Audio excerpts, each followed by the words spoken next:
People with low self-esteem and low self-worth would always attract toxic people, narcissistic people, and people who would end up abusing them, end up traumatizing them, being in the toxic relationship, and that might lead to cheating and a lot of stuff. Dr. Shyam Mithiya specializes in child and youth mental health, women's issues, sexual disorders, and marital therapy, helping people break free from stress and emotional struggles.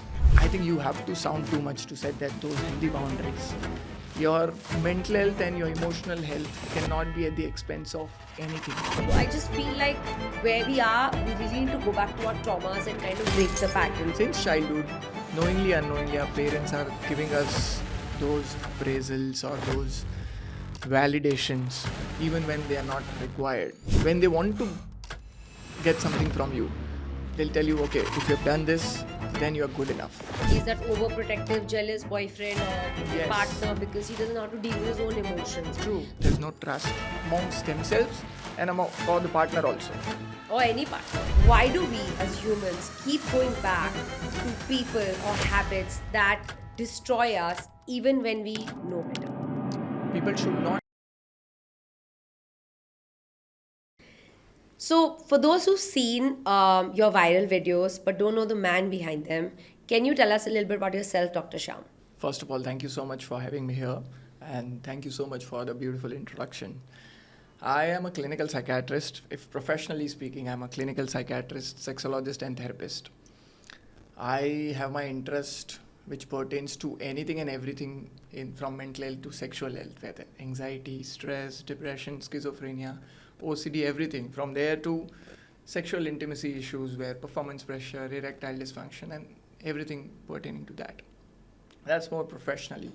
If you ask me personally, I have been doing this since 42 years, but internally I'm still a child who have dreams like all of us do. I want to play cricket, I want to dance, and I have a lot of dreams regarding the mental health issues also. What can we do? And how can we spread awareness regarding the mental health? Yeah, and make it mainstream. Yes. Yeah. Really. So, what helped you to make mental health relatable? I think that is a very important thing in today's time. A lot of us have a lot of stigma regarding mental health and sexual health. And one of my, you can say maybe a dream is to make mental health and sexual health conversation so easy that anyone and everyone can speak about it. People should not hesitate in going to a mental health professional. They should be able to see a mental health professional as they are seeing a physician. In today's time, still, it is much better than what it was 15 years back when I started practicing. But still today, people do visit mental health professionals, but when they improve, most of the time they don't go out and talk about that they had seen a mental health therapist and they have improved and they are doing great.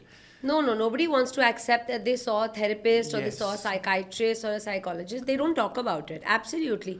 I know people who seek therapy for years but have never spoken to me about it. And when I talk about it, they'll kind of say, oh, yeah, I know, I've also been. But they'll never bring up the conversation like, oh, I did this and it was amazing. It was the most self-healing, experience. They will not talk about it. Absolutely. True. So that is where maybe if they are coming and they are improving, and I think that is a progress. If at least they are saying yes to you that they have been, so that's a one step ahead. Initially, they would not say that also. Correct. So if we are able to spread this awareness, and if we are able to speak about mental health and sexual health in a way where it is non-stigmatized and people don't see it as a taboo, Yeah. or see it as, I don't want to use the word, but people still feel that psychiatrist के पास जाना मतलब आप extreme पागल हो गए हो तो ही जाना है. That's the most, I would say, wrong. Yeah, it's disheartening. Disheartening. It's still used like that. It's a doctor for mental people. True. Absolutely. And unfortunately, see, in every field it can happen that you've been to a doctor, but for whatever reasons you have improved or not improved. So people who don't improve for some reason, they go out publicly and they write on the social media, or their relatives and the friends of they would see them as a patient, and that this patient is there and it is like that for years and years and years. So someone who's not improving has been wrongly glamorized and glorified. Someone who's improving, unfortunately, those people are not coming out and speaking about their improvement and their journey and their well-being. So I want to speak about topics that are very relatable. I want to talk about things that we experience every day in our relationships, every day in our lives, every day in our mental state.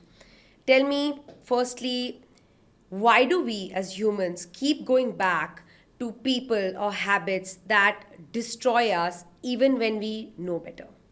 I think that's a very good question. Something which all of us can relate to.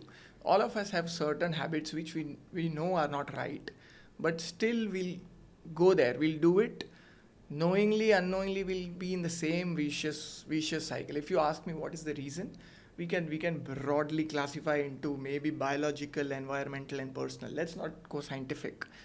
Biological, all of us know because of the Google now what is dopamine. Dopamine reward cycle. So if we do something which is like giving us that kick, whether it is binge eating, whether it is some substance, or whether it is gambling, all of us know that that's not right. But when you do it, you get that kick. That kick is dopamine. Your brain secretes dopamine and then you feel that high. Once you feel that high, then you really like that experience. After few hours, there's a plateau, and after some time, your brain is again going to give you that signal. Boss, I want it again. So that is the urge. So urge, high, and plateau. This is the reward cycle, and it's a vicious cycle. You do it, you feel high, you feel okay, and you feel guilty, and then you feel urge, and then you again do it. Whether it is binge eating, whether it is substances, or whether it is gambling. There are many other examples, but these are the commonest examples which people do in day-to-day life, but they are not understanding and identifying. So a dopamine cycle is one of the commonest reason why this is happening.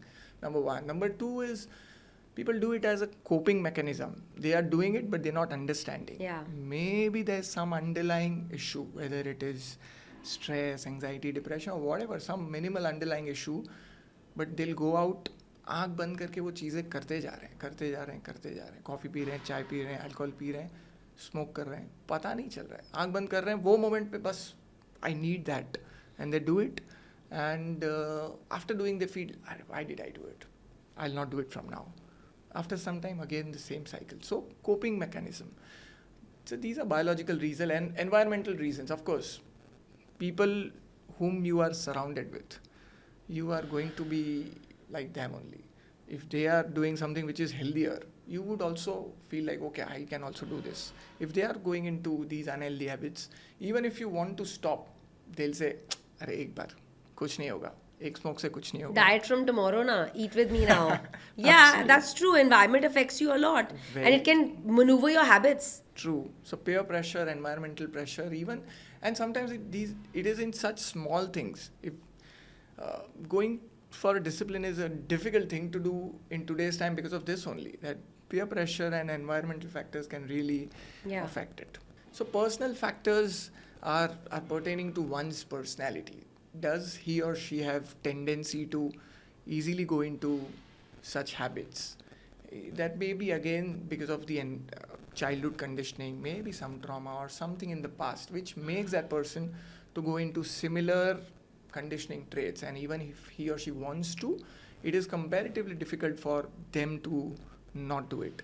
What about the fact that people keep going back to toxic people or people that destroy us mentally, and they know that this person is not good for my mental health, or this is not good for my life, I'm never going to grow if I keep associating with this person, or a relative or a parent or a child, could be anybody, right? It's not necessary that everybody has that amazing equation where they're helping you grow as a person, where they're helping you achieve what you want to achieve, they're supporting your dreams and goals, but we keep sometimes going back to those people. Why is that? I think again that's related to this, but slightly different, but again a very, very important question. Sometimes we are able to identify, okay, whatever is happening, I'm not liking it.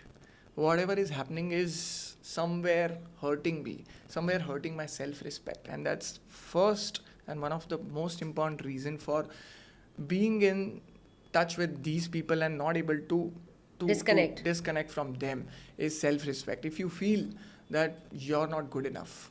Even if you're able to do a lot of things professionally, personally, socially, but still if somewhere down the line you feel that you're not good enough and maybe you need them, maybe you don't deserve to be people who are really good, you don't deserve that love, you don't deserve that professional success, you're not good enough. They are the one who have So made you. it's a lot to do with self-worth Yes. and low self-esteem, Yes. which is what makes you go back to toxic people, abusive people, or in whichever form they're emotionally harming you or Right. mentally harming you, right? Perfect. So I have this friend of mine, childhood friend, genius guy. He's been doing great in academics. He's been doing great right now in his professional life, according to him. But he's not getting the same reward. He's not getting the same appraisals. He's not getting the same hike or whatever you want to. And he's feeling really sad, stressed, and depressed about it. Unfortunately, he's been always great in the academics, but somewhere because of being so much engrossed in the academics, he was lagging behind in social skills to an extent. So now in this corporate politics, he'll need everything. Correct. He'll have to work, but at the same time he'll have to be presentable with his boss, with his super boss, and with his colleagues. And people managing, you have to know that if you're in that life. True. Yeah. So maybe he's lagging these skills. And that is why this boss of his is somewhere not giving him the due credit what he deserves. And he feel that he's stuck in this toxic cycle. He understands that boss is not right, but he's not able to leave him. He wants to change this company. He has great resume.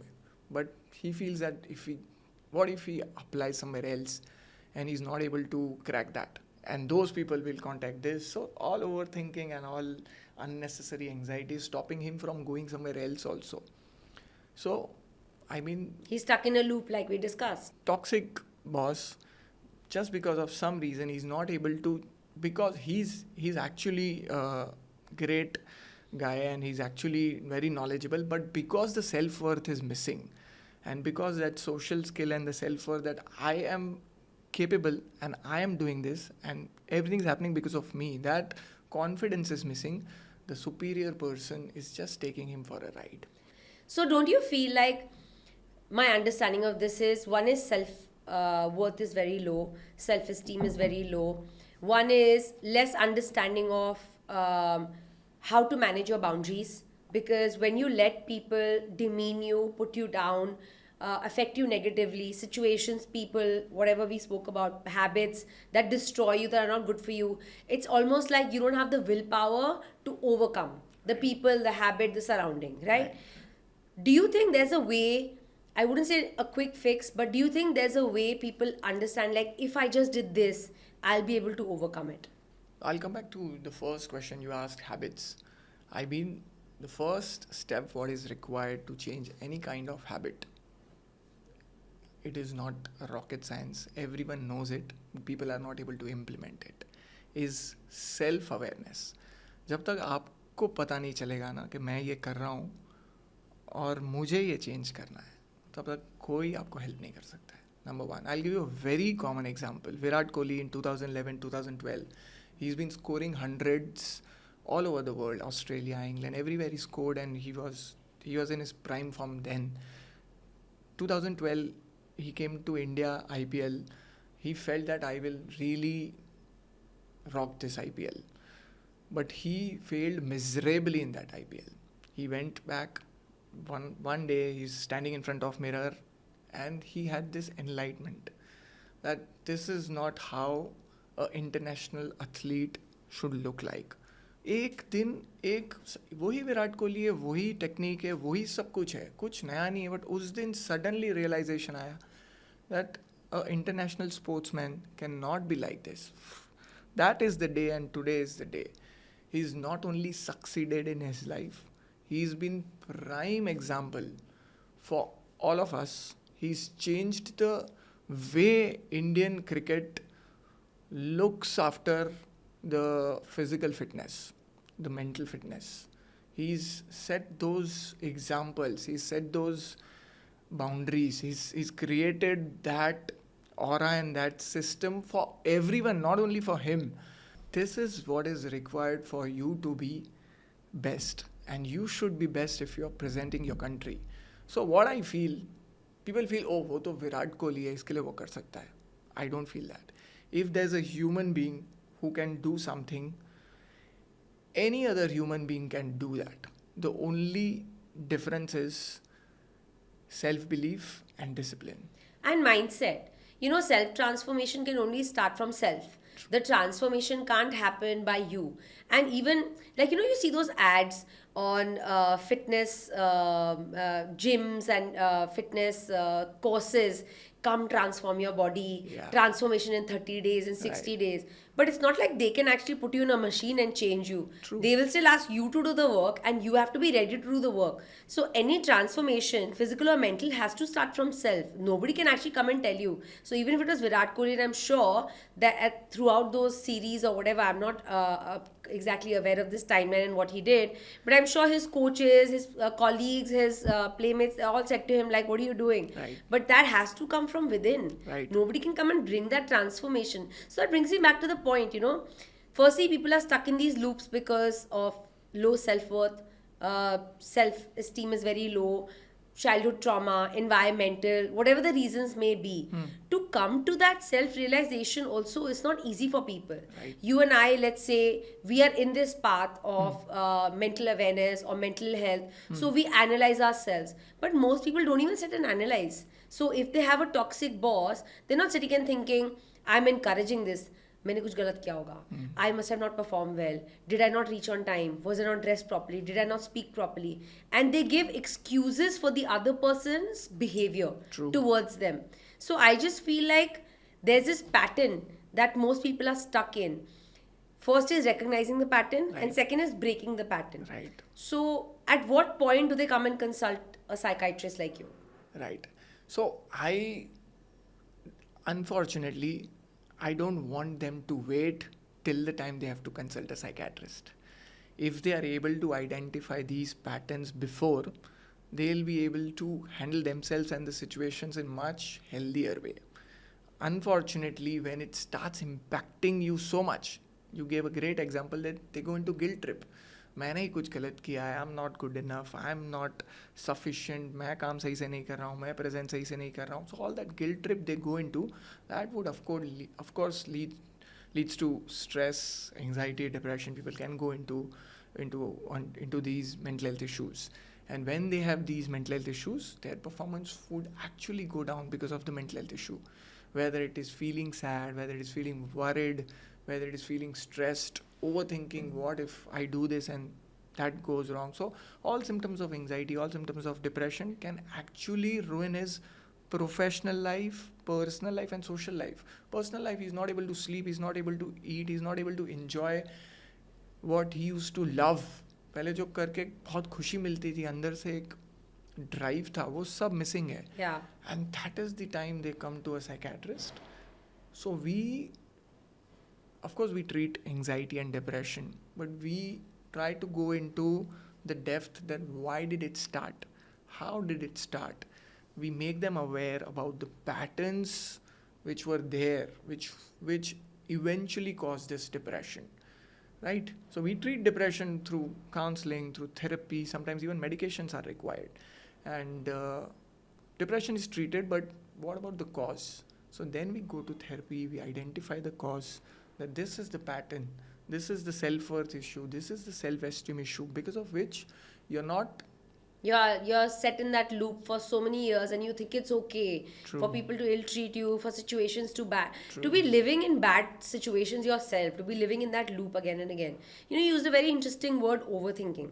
I think this word is kind of misused. People think that she overthinks the situation, she overthinks in life, she overreacts. But actually, this word has a lot of depth in it.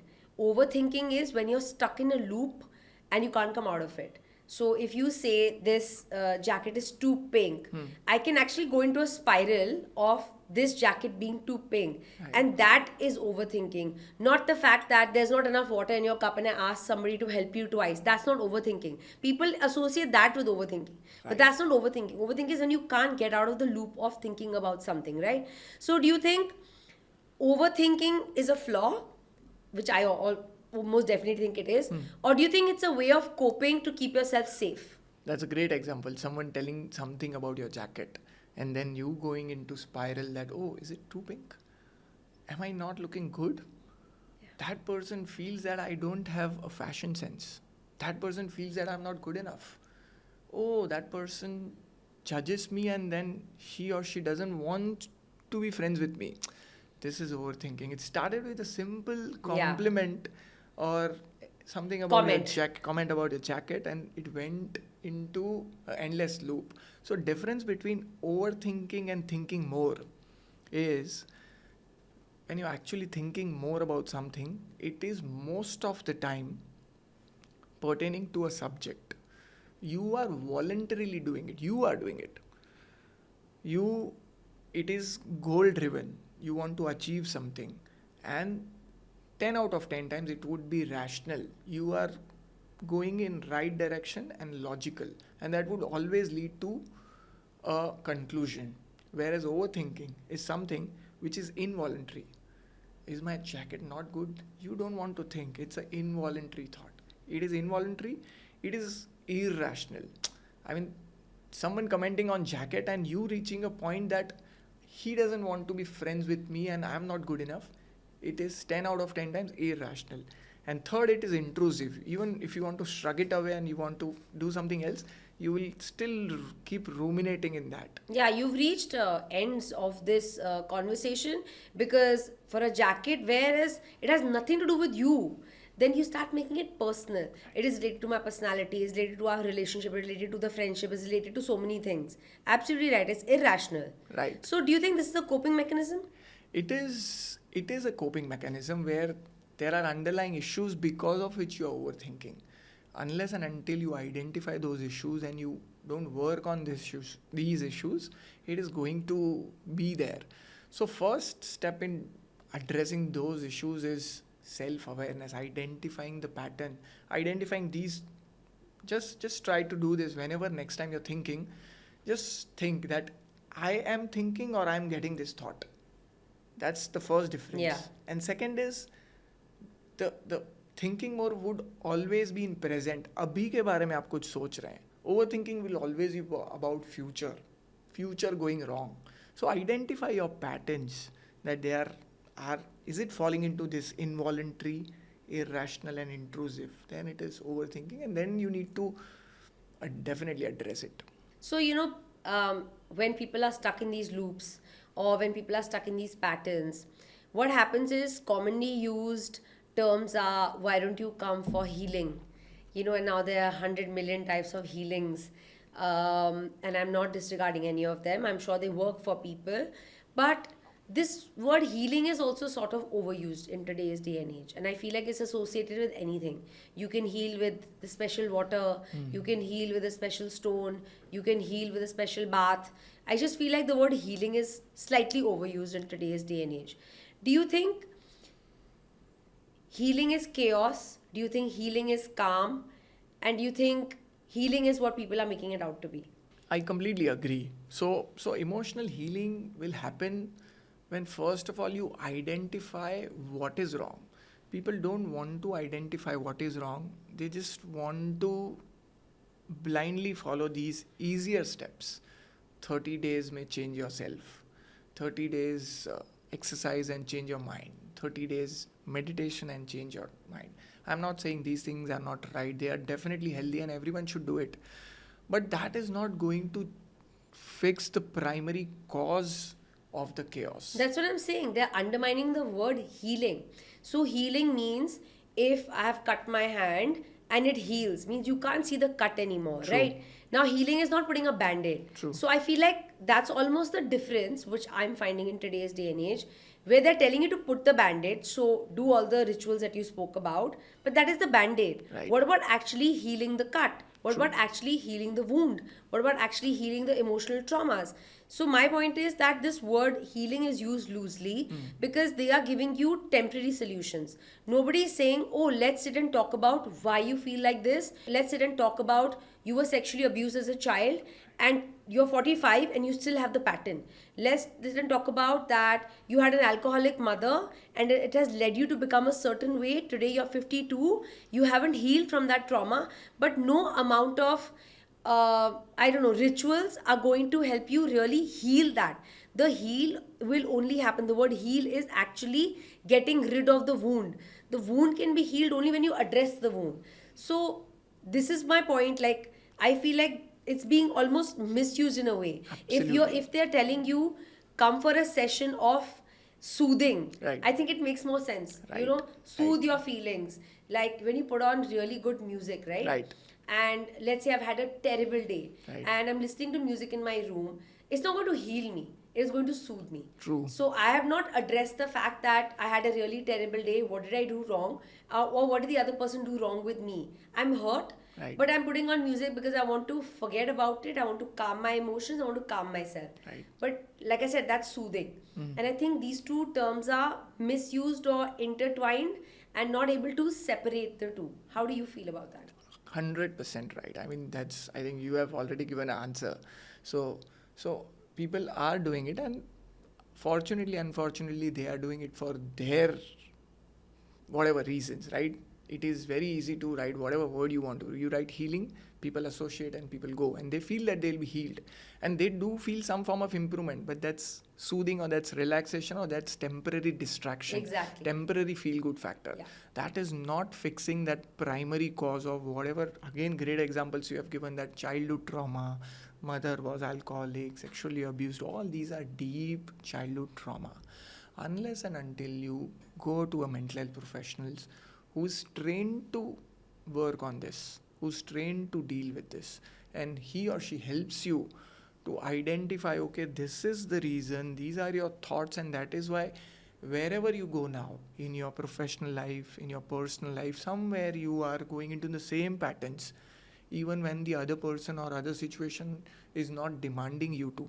You go into same patterns, and that creates the chaos. That creates the chaos, and that creates the disbalance. And until and unless you fix this with a therapy or healing, it is always going to come back. Yeah, it's a loop. You will keep putting new and new band-aid because the other one got wet or finished its Right. job, and then you have to put a new one. That's exactly how I feel. So I just feel like in today's day and age also, we are sort of waiting for everyone else to validate it. So if I'm going for that yoga and meditation and then there's healing attached to it, everyone's doing it, I must do it too. Everyone's going for that session, 30 days transformation, change your mind, change your habits, I will go too because it's validating how I'm feeling and it's going to change me. So let's talk about this word validation. Tell me, why is it used like a drug in today's day and age? So I agree to you, validation is a drug.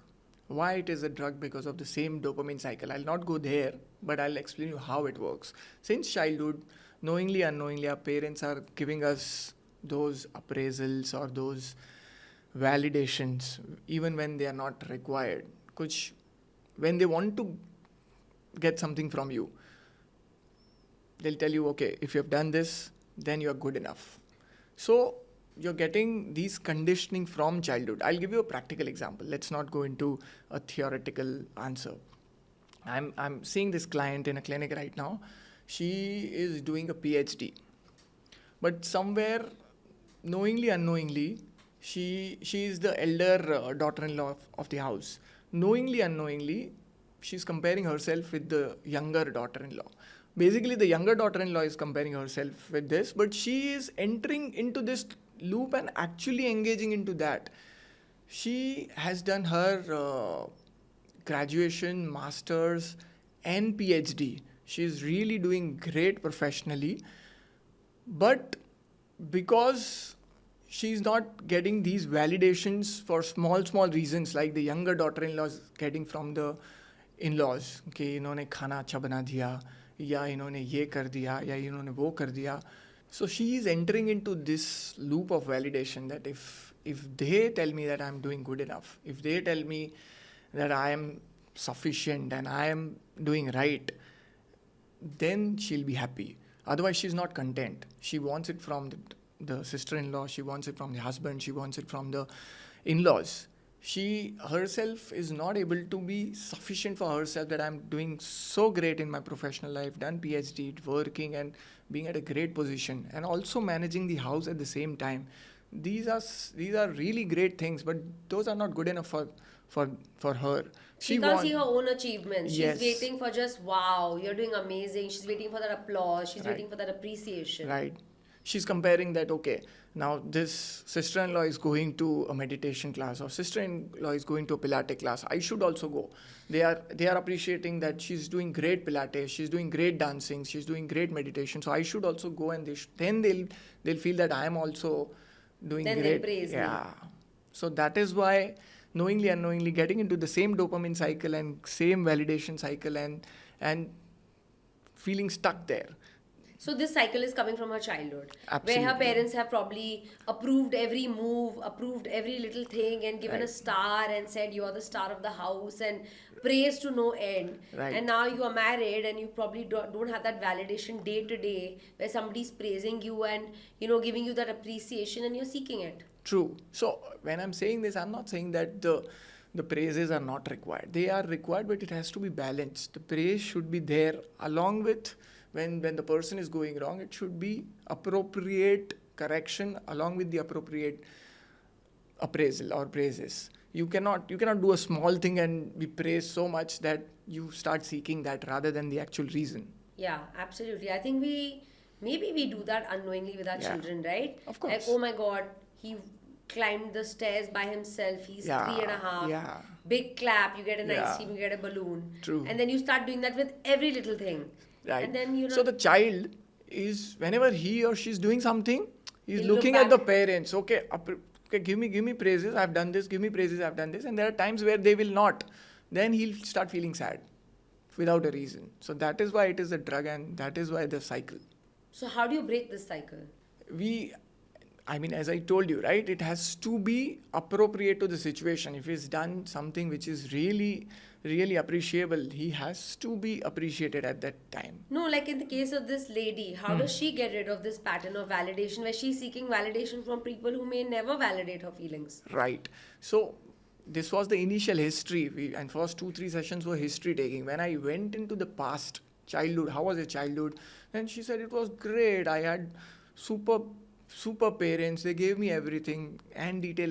When I asked, there was too much of pampering. She was the only child amongst parents, grandparents, and from the maternal grandparents also. So whenever she did even a small thing, she was really praised, pampered, and that is what was happening. She was fortunately doing good also in studies. So studies में तो मिल रहा था, which is genuine, but हर छोटी चीज़ भी उन्होंने की तो praise मिल रहे थे, और comparison बहुत था, that neighbor is doing this person is doing this.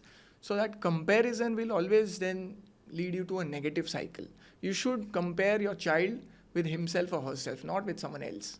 Yeah, I think, it's a natural loop that people fall into where you compare your children, or we were compared, when we were children. And especially, I think, back in the day where we lived in bigger families, we lived with all our uncles and aunts, and they had kids, and it was very natural for a mother to say, have you seen, they to get up in the morning and they go for football, you don't wake up in the morning, you're not ready to do sports, or you don't eat. Have you seen how they finish their dinner on time and they leave the table? You're still sitting there with that one roti. So I'm just saying, we don't realize these small things, we were told when we were kids and we were scolded for, or we were compared. And then what happens is later in life, you are middle-aged and you're still comparing yourself with your friend, True. with your neighbor, with your sister-in-law, like you said, Very true. who is eating faster than you, or Yeah, going to those yeah. classes before you, or Yeah. playing the sports you're not playing, and you're bitter. Because you still have that childhood feeling inside you. You're still that True. child saying, "Why did my mother say this?" And Right. I'm not good enough. So I think it kind of goes back to I'm not good enough. True. Hence the validation, because the self-worth again is low, the self-esteem again is low. Your parents told you in some way by comparing, you're not good, the neighbor's child is better. True. You're not good, your cousin is better. Your brother's doing so much better than you in studies. Right. So that whole putting you down, shutting you down is carried on to your adult life. And then what you end up doing is you start shutting yourself down. True. I'm not good. I'm not as good as the other person. I'm not good as my family members. And I think that whole self-doubt comes in, and then the person with the PhD and 5 stars is still sitting there miserable and feeling like they've not achieved anything. Right. And it's sad, because I think the basic bottom line that I feel people should look at is, does it make you happy? Right. And is it serving your purpose?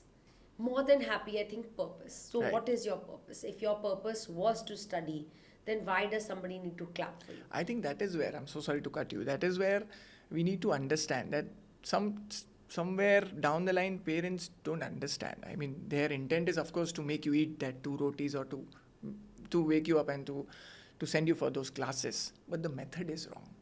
Method is comparing and telling them they are good and you're not good. Maybe that person is actually not good in that stream, but he or she is really good in lot of other things. So those other things should also be highlighted, and at the same time they can tell that, okay, you can correct this also. Just try to get up, maybe talk to him and tell him to wake you up and then go, then you will start doing great in this also. So a positive reinforcement rather than comparison is the right way to start anything. And that would not lead to feeling behind or feeling lagging and feeling empty. So I'll give you an example, a personal example. Most kids at the age of 8 or 9 play football, cricket, boys especially, right? And in schools there are teams and things like that, and all boys have this whole groups and teams and pack kind of a feeling. Now my son is not interested in football or cricket. And I tried, let's try this sport or let's try that sport, let's try basketball. And he was just not feeling like it's one of his goals to be. Right. So I said, fine. At the end, I actually asked myself only one thing. What is my purpose of pushing him? Right. And I think that's what everyone should question. Right. That if today that lady is pursuing PhD, what is her purpose of pursuing it? What is the purpose behind me telling my son to do football? Is it because I want him to be same as the other children? Yes. Show up on the field and everyone's clapping. I want to be one of those moms sitting and clapping for the son on the field. Yeah. Or is it really because I think he's a great footballer and he's missing out, Right. and he's not honing that talent, or Right. he has that talent, I have to bring that skill out. Or make him physically fit. Whatever the reason may be, I think it's very important to question the purpose. Right. And I think we lie to ourselves also in some way, where we think the purpose is good for my child, but the purpose is self-driven. True. And we might not even realize it. I really want my husband to join this couples group, because this couples group goes every weekend to some city and they do this activity, and it'll be so good for us to go hiking. Why aren't you agreeing to go? But my purpose is actually maybe not hiking, Right. maybe not the physical fitness, Right. maybe not the relationships I'm looking for. Maybe I'm looking to put it up on Instagram that every weekend this is what we do. True. So I think we also lie to ourselves, right? Like we don't really question the bottom line purpose of every action or every course we take up. Why are we taking up this path? And I think the answer lies in the purpose. So sometimes it is actually lying, and sometimes they're not aware only. Denial. No, they're not aware only. Not denial is when I know and I don't want to agree. No, denial is also telling yourself, I don't know the reason. Yeah. I think I like it. Yeah. It's almost denying yourself to actually go in deep within and search that why. One is we are so much busy in our life 24/7 doing things what we are doing. We have to get up, we have to go to work, we have to then come back and do this. We are so busy with our life that we don't know why we are doing it. We don't know the purpose. We don't know ये करके मेरा end goal क्या है? Do I want to, let's say with your son, that the purpose is to maybe push him for a sport which will actually lead to a greater physical fitness, which will actually make him play with a lot of kids, and that will help him understand the team game, and which will make him better which will help him grow as a person eventually. So that's the purpose, and purpose is not the clapping. So that's the right purpose. उसके लिए उनको एक right way में push करना is okay. Or to ask him, Yes. there are 25 million sports available. True. Which one do you want to play? Physical fitness can come from anything. It can be True. just jogging every morning. Absolutely. And I'll be your partner. Let's go jogging. We'll talk. We'll chat. We'll go for a coffee after. Inspiration can come from anywhere. Perfect. But that's what I'm saying. What was the purpose? So I actually sat down and questioned myself. But I think a lot of people don't question why are you pushing your child or yourself towards a particular activity or towards a particular job, or pushing yourself towards anything. That what is the purpose? And I think when you question your purpose is when you'll realize why you're even treading in that direction. Right. And it'll give a lot of clarity. So we spoke a lot about self-worth, and I think self-worth impacts who we become. Self-worth eventually impacts how we interact with people. Do you think self-worth impacts who we choose as a life partner and a love partner? Absolutely. I think most of the time, a person goes for someone will always depend on the self-worth. People with low self-esteem and low self-worth would always attract toxic people, narcissistic people, and people who would end up abusing them, end up traumatizing them, being in the toxic relationship, and that might lead to cheating and a lot of stuff. But the primary reason, because the self-esteem is low, they are able to see that, but they are not able to raise their voice. They feel that they don't deserve this. Yeah, They don't deserve right partners, and they don't deserve great life, and this is what they deserve. So they are not able to set that healthy boundaries, and that is why this is happening. So I'll give you a common example. Uh, so there's this guy in my clinic, again, really doing professionally great, and he really likes this girl. They are dating past 2 years. He came to me around 3 months back. Came to me primarily for stress, that he's feeling stressed, that though he's doing great in his professional life, personal life is somehow not going right. I asked why. He said that I'm dating this girl since 2 years. The girl is great and everything's good. Our family is also happy, but somehow this is not working. I asked him why. He said that I'm doing everything. I am 24/7 available for this girl. I prioritize him over my family. I am leaving my work also sometimes for her. So I am practically doing anything and everything required for a relationship. Still, she's cheated me, and this is the third time she's cheated me. So I was shocked. And then I asked him more detailed history, and eventually we came to know that there has to be a healthy boundary, right? It is, of course, it is good if you are putting your 200% in a relationship, but it should also be with a healthy boundary. Someone cannot cheat you and does not have consequences. It is not right. Not only that, I think the person cheating also somewhere deep down knows Yes. it's acceptable by the other person, hence they're doing it again and again. How could she get away 2 times? So after the therapy and after those healing sessions and after making him aware that what is the reason, the self-esteem is the reason, eventually he understood that where he's going wrong, where he's not setting those healthy boundaries, and he should have done this much earlier, even after the first cheating. So eventually he's done that, and now they have broken off, but he's taken it well. He's it's been 3 months. He's going well. He's not depressed. He's working well. His personal life is going fine. That he's meeting his friends, and he's not afraid to go out and tell them that we have broken up, to his family and to his friends. So he's doing good with his professional life, personal life, and with his self-esteem. This makes me come to a question that let's say our generation is old school, right? We've always learned that girlfriend, boyfriend, eventually marriage, children, have a family. But today's day and age is different, right? Yeah. Gen Z is more like they have something called situationships, and they have friendships with benefits, and they have all of these other tangents and verticals that I don't actually relate to. I don't know how they are. Right. And maybe I'm old school. I want to understand when people are in a relationship and they say, she is my girlfriend, he is my boyfriend, but it's open. Right. What does that entail, and what kind of emotional maturity or immaturity is required for that?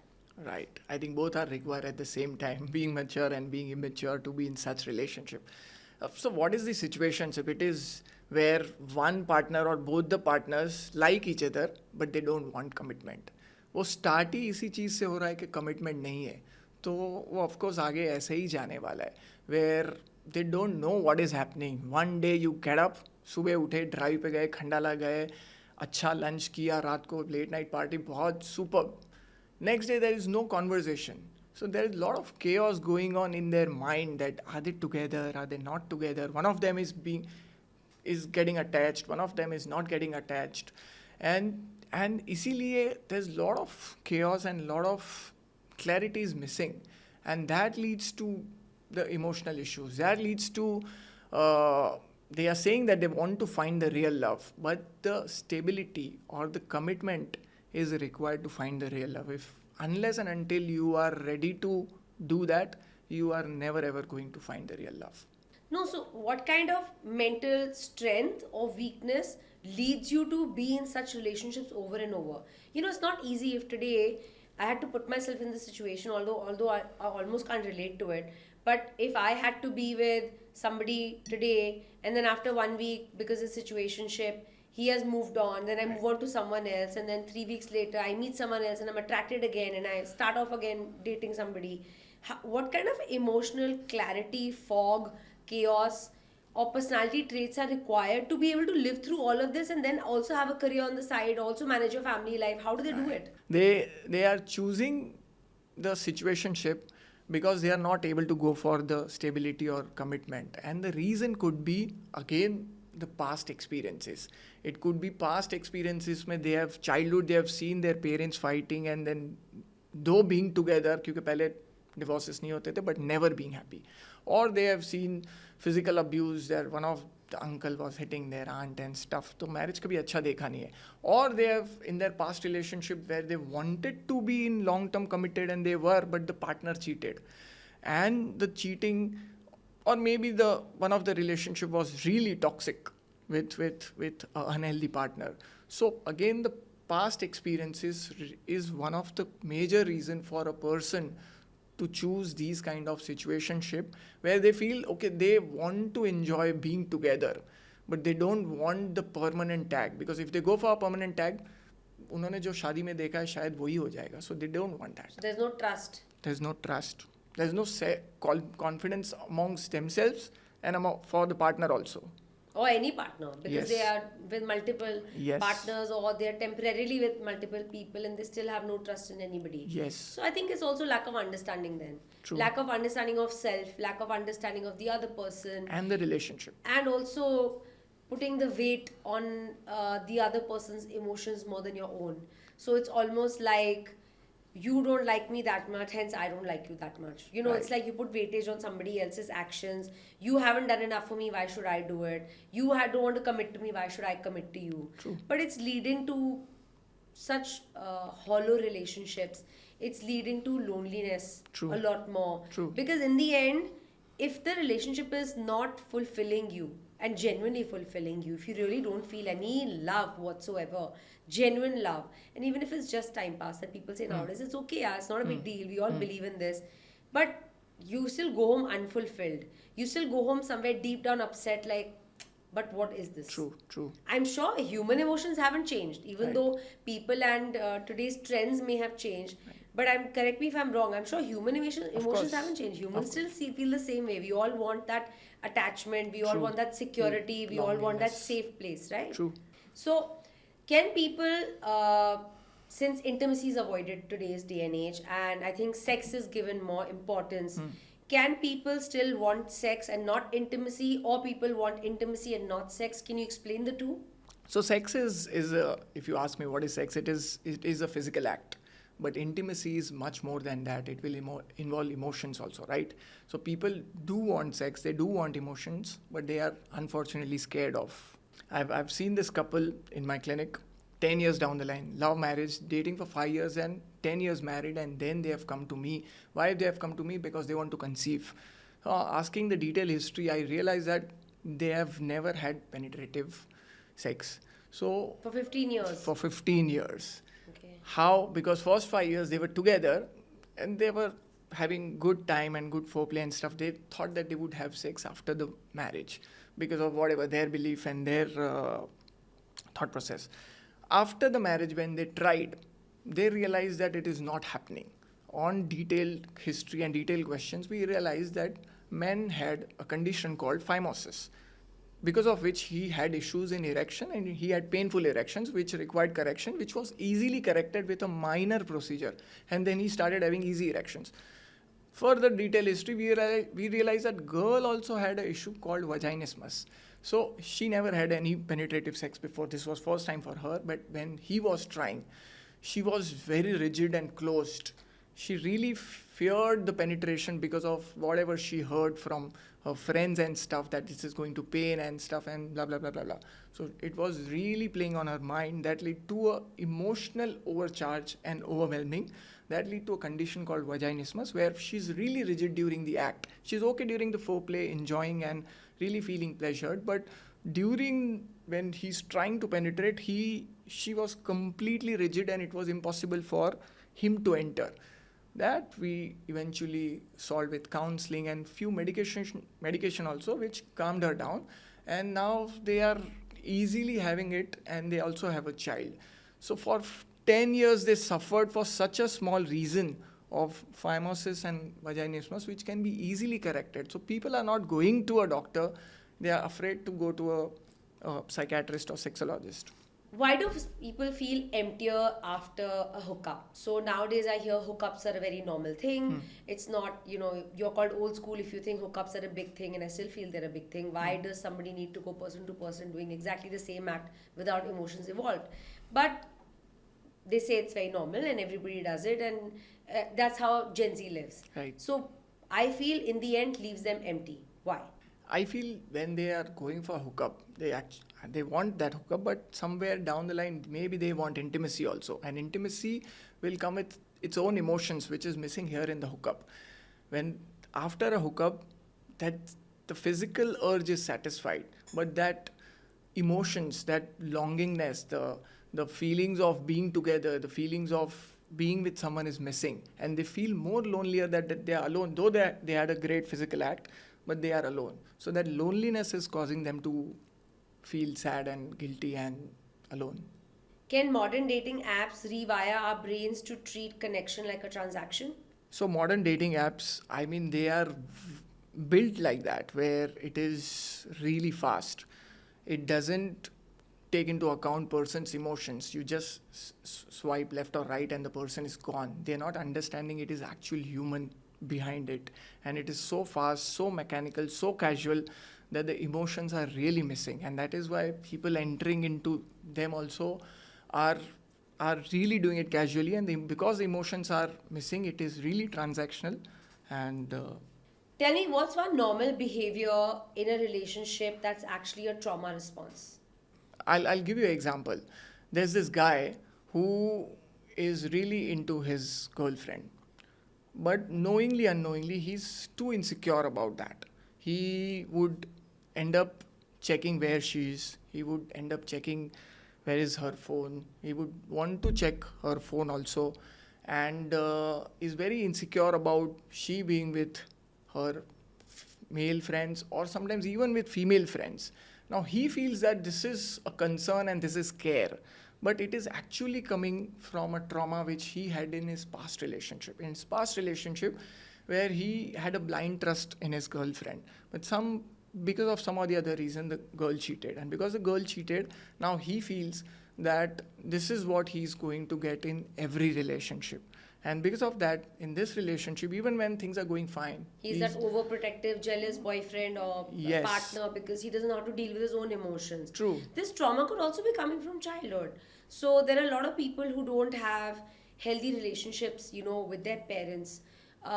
For example, I know of somebody who is now close to 55 and still a very, very insecure wife. So, she makes sure that she knows at all points of the day where the husband is. She checks his phone, his messages, his calls, everything. She will call up the office and ask where he is. She will check his flight tickets. Right. Like, it's almost like, toxic, the amount she follows them. And she calls it that I'm a very concerned Right. wife, I'm a very protective wife. And I actually did this conversation or this little counseling session with her where I went into where is it coming from. Right. And I went into her relationship with her father, her relationship with her mother. And our first relationship in our life is with our parents, right? True. And they kind of set the definition of relationships in our life later on. And her relationship with her father was of mistrust. Right. So it was not like the father cheated on her. Obviously, Right. it's a father. Right. But if she would say, "Can you take me for a movie?" and the father would say, "I'll pick you up at 7 o'clock." Then the father would call at 7 o'clock and say, I'm sitting in a meeting. And then she would hear the mother tell the Masi on the phone, he's gone out for dinner with his friends, he's Right. not coming home. Right. So the child feels, the girl feels betrayed. Right. So I'm cheated on. True. Then she said, Sunday we have to do lunch together. And the father has not showed up for lunch, not woken up. He had a heavy night on Saturday, didn't wake up for it, didn't show up, cheated. True. So the definition of cheating as a child is very different, right? I was not given True. what you promised me, so Right. you've cheated me. Now she's grown up, she has a husband, but that pattern is carrying on, where the husband also may have misstepped. Right. Also may have done things where he's promised and not delivered. But now it's led to this mistrust where she's constantly looking at whether he's really doing what he said or he's doing something else. And it's reached a point where she constantly thinks he's cheating or he has a life on the side. True. But actually it's all coming from that whole relationship in the childhood, you know. True. So I spoke with her and I kind of addressed this, and she was absolutely shocked that, oh my god, this over possessiveness, this over protectiveness, this over checking, Right. or this doubtful nature is coming from the fact that I did not have a trustworthy relationship True. with my father. So I think sometimes people don't realize they're in a relationship, they have these traits, and they're coming from very silly things that happened in childhood, but now they're ingrained in our subconscious, and you may be thinking it's current. It is, my husband made me feel this way, my wife made me feel this way, my mother-in-law made me feel this way, but it's coming from that conditioning or that trauma response from childhood, from teenagehood, from an incident in Manali when you were 12. Right. You've forgotten about it, you don't remember it, but it's still Correct. controlling you. True. So I just feel like where we are, we really need to go back to our traumas and kind of break the True. pattern, right? Not necessarily it has to be a romantic relationship like in your case. This was just a parent-child relationship, but not fulfilling promises, and every time understanding that person is lying, that can really lead to trust issues and confidence issues in future life. Exactly. So before we end, I would like to ask you, we do this really fun thing called Burst the Bubble, where I ask you a few questions. Give me the first answer that comes to your mind. Okay. If anxiety had a voice note, what would it sound like? Oh, I think anxiety would say, "Let ja mamu, teri to vaat lagne wali hai." One thing that feels like a personality trait but is actually a coping mechanism. Lying. What's more addictive, dopamine or your ex? I think maybe if your ex was a chef and cooking delicious food for you and giving you dopamine in that junk food. So therapy, a gym membership or a good breakup, which one changes people the fastest? I think it has to be therapy. Why? Because therapy will make you go to a gym membership and will make you aware that this is not a good relationship for you. So a healthy breakup. And Great answer. One thing you wish every 20-something knew about their brain before they did a self-diagnosis on Instagram. I think Modi ji has announced that he's giving a free Wi-Fi to everyone, so everyone can diagnose their conditions. Of course, this is a joke. I mean, people study for 30 years for a reason. If you go on Google, if you go on ChatGPT and try to search your symptoms, it is always going to be magnified. Your thoughts, your anxiety, your overthinking will magnify situations, and you will start relating to symptoms and situations which is not there. You will start seeing symptoms and diagnosing yourself, and that will lead, your body will believe to those thoughts, and your body will show those emotions or those symptoms. So it is actually anxiety and overthinking which will happen. You might not have that illness what you're reading, but that will definitely lead to anxiety. Okay, how can someone set boundaries without sounding too much? I think you have to sound too much to set those healthy boundaries. Your mental health and your emotional health cannot be at the expense of anything. How do you protect your peace without blocking everyone? I think in current age, socially you might not be able to block them, but if you realize that someone is not right for you, you have to set those healthy boundaries, and you have to at least block them mentally. Thank you so much, Dr. Shyam, for being here. We really loved having you. Thank you so much for having me. Hi, I'm Dr. Shyam Mithiya, your friendly neighborhood psychiatrist. I had a great conversation with Ashna Kalra on Therapy Diariez, where we unpacked everything from stress and sexuality to addiction, relationship, and mental wellness across all age groups. No filter, all hearts. You can catch the episode on YouTube, Spotify, or your favorite podcast platform.